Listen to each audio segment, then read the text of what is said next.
And in a first for Poldark, they have a viewer warning before the episode even begins. Not sure what to think about that. After all, this is PBS. How steamy can it get? The episode begins with Ross getting out of going to prison. He's humble and brings fake witnesses. The judge just throws out his case. Dr. Ennis gets a 50-pound fine for starting the fire, and they both just walk away. Ross tells Demelza he's not going to be reckless anymore. Oh, Ross, I want to believe you, but I have a hard time based on your track record. Demelza finds out Ross's secret sale of his shares in Warleg and Mine and how the money went to Elizabeth.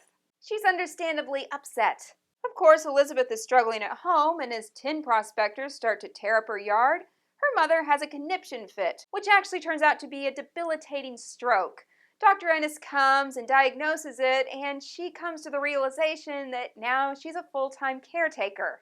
She's not sure what to do, and she says she'll just take care of her mother. But her great aunt says, "Who will take care of me? I was here first." The aunt is my favorite character in this whole show. Elizabeth wants to call Ross for help right away, but her aunt tells her not to bother since he never liked her mother. So she does the next worst thing and calls George. Of course, this gives George the opportunity he's been waiting for, and that's to ask Elizabeth to just marry him. He has all this money. He can save her. She doesn't really want to marry George because, ew. But he loves her and she's desperate, so she still kind of sends him away but leaves the door open. But when push comes to shove, Elizabeth is used to money, and being poor is a hard pill to swallow when you're used to so much.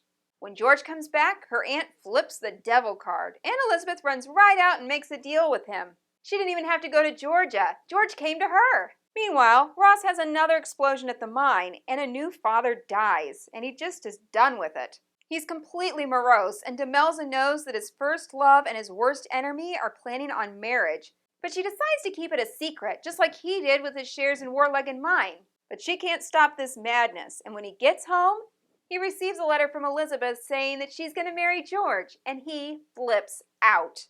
Like all the way loses his mind, and Demelza tells him to stop, don't go over there right now, sit down, take a chill pill. But he just won't do it. He's just a man possessed.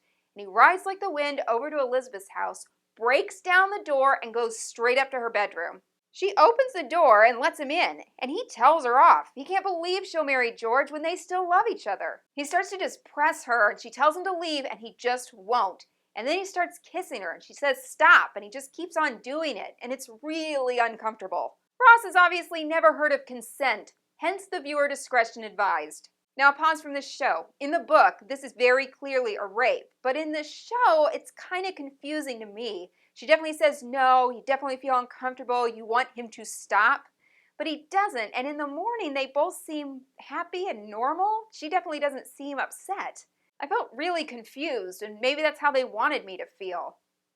But Ross, no means no. Demelza, however, has no confusion with her feelings. She is mad as hops, and when he comes home with his tail between his legs, she ain't having it. He tells her he just had no choice, and then she decks him to the ground because she had no choice. I know George is a really bad, icky guy, but Ross feels almost as bad in this episode. I don't want to give him any credit for anything redeeming at this point. Sure, he's beautiful, but that's really hiding a really ugly interior.